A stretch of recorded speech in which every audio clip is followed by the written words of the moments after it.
Hai, Assalamualaikum warahmatullahi wabarakatuh. Nama saya Safira Krotul Aini dan hari ini saya mau menjawab beberapa pertanyaan yang telah diajukan dari video yang telah saya tonton.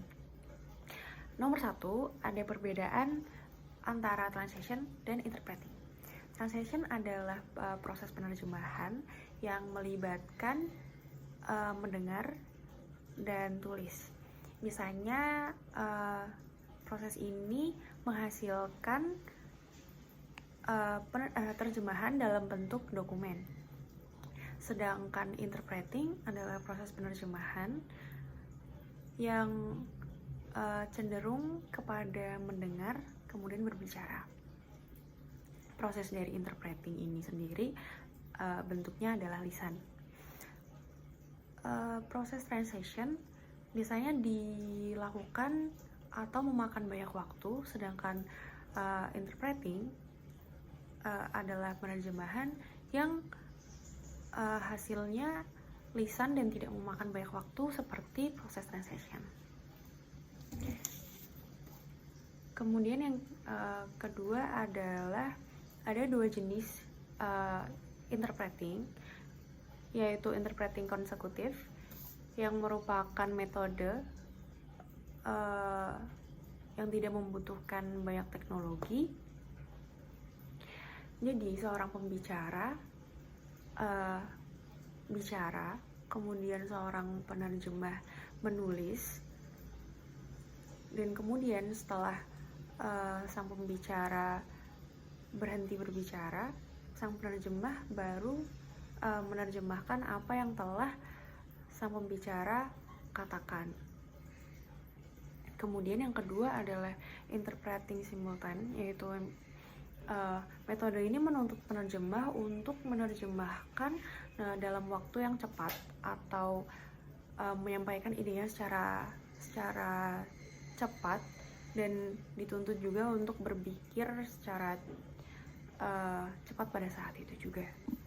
Yang ketiga, ada orang seperti apa yang ingin menjadi seorang interpreter.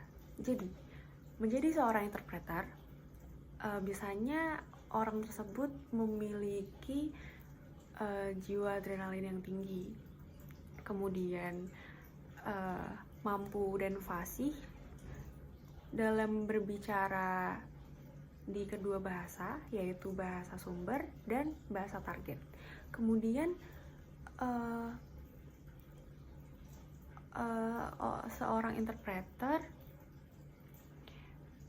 harus memiliki kemampuan untuk mendengar secara tajam dan berbicara secara lancar.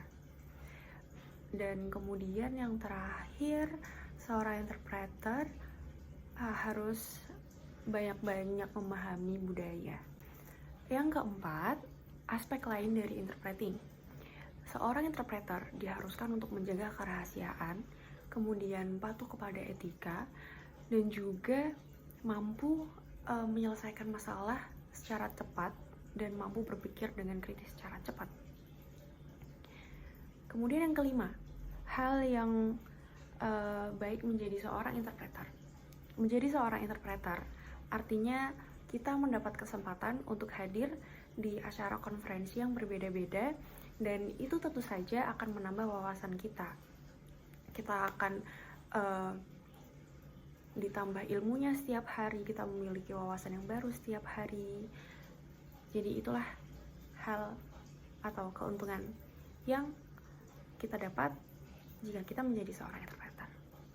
Kemudian yang terakhir, keuntungan lain dari menjadi seorang interpreter adalah kita bisa menjalin koneksi satu sama lain secara profesional, dan kita mampu menambah wawasan setiap harinya. Mungkin itu dulu dari saya Safira Krotul Aini. Terima kasih.